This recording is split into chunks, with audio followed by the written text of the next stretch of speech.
key to this racetrack. There's too much stop and go by some of the riders out here, and by the time you look at your lap time, it's really slow. You need to keep a lot of speed through all these sweepers and up the hills. Tim Ferry racing for Nolene Yamaha, and Robbie Reynard with Suzuki. Robbie, there's never been any question about his speed, but his injury problems throughout his career have really held him back. Obviously, he has found a line that no one else is using. Wow, that's a beautiful line right there up that sweeper, up that uphill. He came from the outside, angled right back to the inside. He's just coming down the hill right there, just on the inside, the edge of the grass where there's no braking bumps.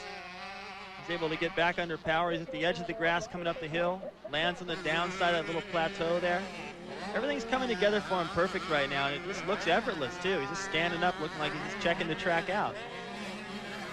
Brock Sellards, number 36, out of New Philadelphia, Ohio. He's with FMF, and he's the next target for Robbie Reynard. Carmichael's got a real good lead, but Reynard is the fastest bike on the track right now. Here's the sweeper. He goes to the outside this time on Sellards, and yes, he just gets by him. So he went to the inside in the battle for fifth. In the battle for fourth, he goes to the outside. Yeah, that's definitely his favorite corner on the racetrack, at least his favorite place to pass. And again, before he really made that stick and dropped down into the gravity cavity, hit another one of those braking bumps, he just used it like a jump. Take another look. He keeps a lot more momentum around this sweeper. There he is jumping off that braking bump, jumps over another couple. So he doesn't get that bike dancing around. He's actually using those bumps to his advantage. Most guys are trying to look out for him. He's actually using them, and it's making it a much smoother racetrack for him. So Robbie Reynard really on the move as we take a look at Ricky Carmichael.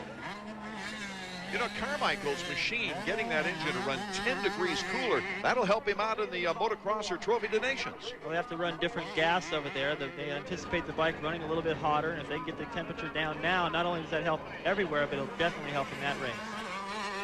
Different air scoops coming through there to, and it's a larger radiator as well as we take a look at his teammate Casey Johnson. Johnson now is not going as fast per lap as Robbie Reynard, and Reynard is catching up with now Casey Johnson. Johnson's not that far away from first place. No, you can see it right up there, and you can see right up to John Dowd. Heading into that corner, he's probably thinking, boy, I'd like to make this a 1-2 thing for Mitch Payton here. Have split fire go 1-2 in this moto, and all of a sudden now he finds himself under heavy pressure from Reynard.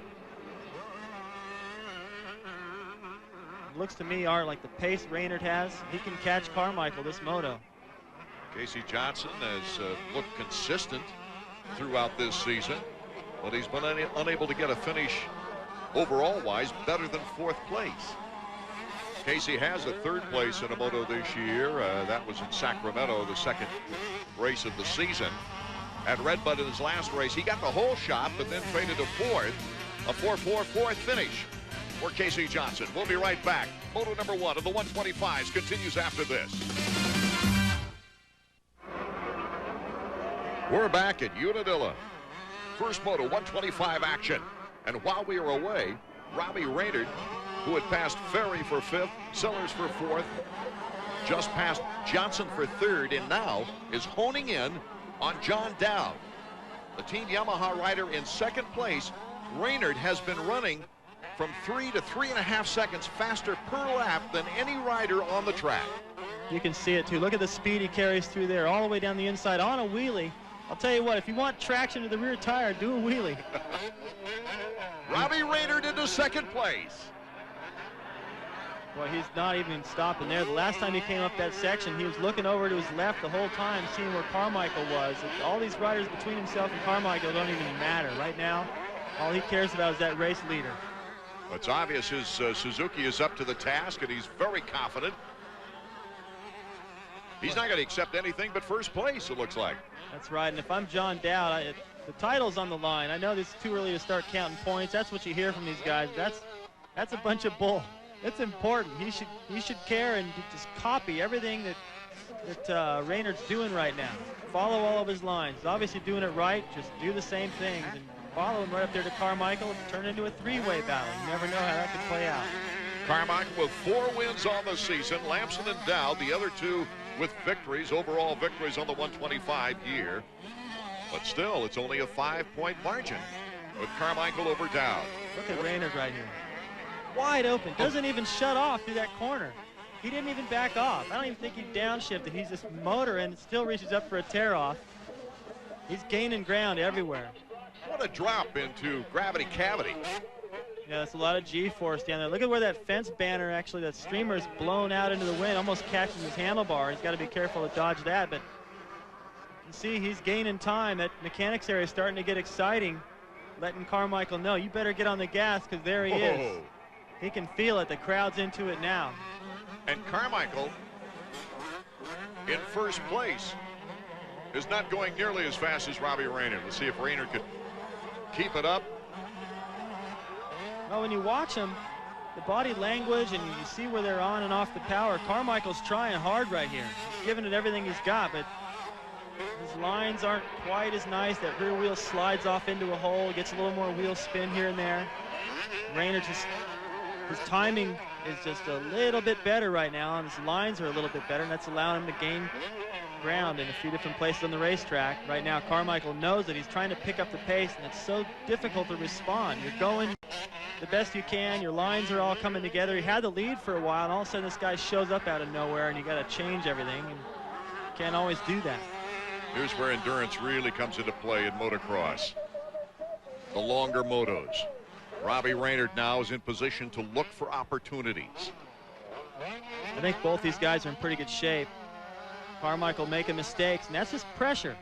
Maybe the last few times through there, he didn't have anybody bothering him. He was able to go through that corner and not make a mistake at all. Run through there perfectly smooth. This time, came down the hill a little bit harder, got off balance.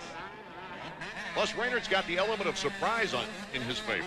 Absolutely. Well, he's got nothing to lose here. He can probably drop it in the corner and still end up second. Dropping that visor down to protect from the rocks. That hurts. Every time you cross that line, you feel all those rocks. Here comes Reynard's favorite turn.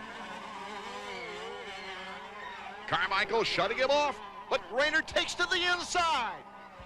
Whoa, the most surprised guy in the whole track has got to be Ricky Carmichael. But number 21 has come from 10th place and has taken the lead.